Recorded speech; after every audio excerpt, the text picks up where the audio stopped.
যদি বা চলার পথে চলতে গেলে আমরা যখন রাস্তায় হাঁটি, রাস্তার মধ্যে পাথরও থাকে, কাদাও থাকে, আবার কাটাও পড়ে থাকে, আমাদের তো ক্ষত হয়। সেরকম জীবনে চলার পথে আমাদের আপদ বিপদ থাকবে, কিন্তু আমরা যদি দয়ালের রাতুল চরণে নিজেকে সমর্পণ করি, দয়ালের চরণে আমরা যদি বলি, হে দয়াল তুমি আমার সাথে থাকো, আমি জানি না কিসে আমার মঙ্গল হবে, তুমি আমাকে সেই পথে নিয়ে যাও যে পথে গেলে আমি জীবনে তোমার চরণে ঠাঁই পাই এবং জীবনে আমি মানুষের মতো মানুষ হতে পারি। তো সেই সেই মানে পথ ধরে আমরা যদি চলি, আমরা জীবনে অনেক সালের ঘটনা। আমার মায়ের এক জ্যোতিষ হাত দেখেন, তো দেখে উনি বলেন যে আপনি কিন্তু খুব সাবধান থাকবেন। মা তো হতবাক, কি হয়েছে, আপনি কেন এরকম বলছেন ঠাকুর, আপনার একটা মানে আপনার কিন্তু হাতে আছে এবং সেটা কিন্তু হবে। উনি অনেক উঁচু স্তরের একজন জ্যোতিষ ছিলেন, ঠিক আছে, উনি বাঁকুড়ার একজন ভট্টাচার, খুব মানে ওনার প্রতিটা কথাই মানে আমাদের ওই অঞ্চলের মানুষ বলেন যে মানে মিলে যায়, অনেকাংশেই মিলে যায়। তো উনি বলেছেন, তো সেই ক্ষেত্রে আমার মা প্রচুর ভয় আছে, কি করবে বুঝে উঠতে পারছে না। তখন আমাদের বাড়িতে ঋত্বিক দাদা এসেছিলেন, মানে যার মাধ্যমে আমরা দীক্ষা নিয়েছি। তো আমার মা বললেন যে দাদা হাত দেখেছেন ভট্টাচার্য মশাই, তো বলেছেন আমার এরকম মানে একটা ডান পাটা বাদই চলে যাবে, আমি পঙ্গু হয়ে যাব।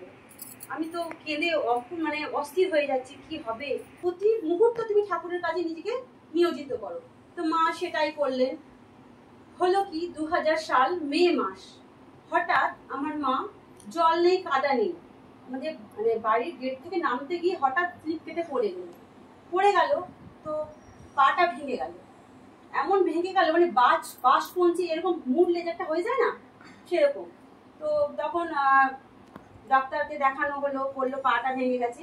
3 মাসের জন্য আমার মায়ের মানে পুরো বেড রেস্ট হলো। তো 3 মাস পর আমার মায়ের প্লাস্টার খুললো, আমার মা আজ অব্দি মানে সুস্থ।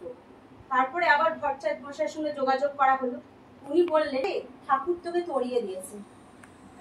তাহলে ভাবুন, ঠাকুরের চরণে নিয়ে যদি আমার বললে মানে গা কাটা দিচ্ছে, ঠাকুরের চরণে আমার মা নিজেকে সমর্পণ করেছিল, যার বাদ ছিল ডান পাটা পুরো বাদ হয়ে যাওয়া, সেটা কি হলো, বাদ হলো না, হয়তো তাকে সাময়িক কষ্ট পেতে হলো, কিন্তু কি হলো, তার বিপদটা তো তড়ে গেল।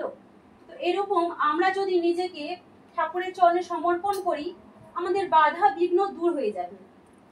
আর বড় মার কথা আর কি বলবো, চলনায় যদি আমরা চলি, ওনার পথ ধরে আমরা যদি চলি, তা আমাদের এই যে আজকাল হচ্ছে এত বিবাহ বিচ্ছেদ, এসব বিচ্ছেদ কিন্তু হবে না বা অনেকাংশে কমে যাবে।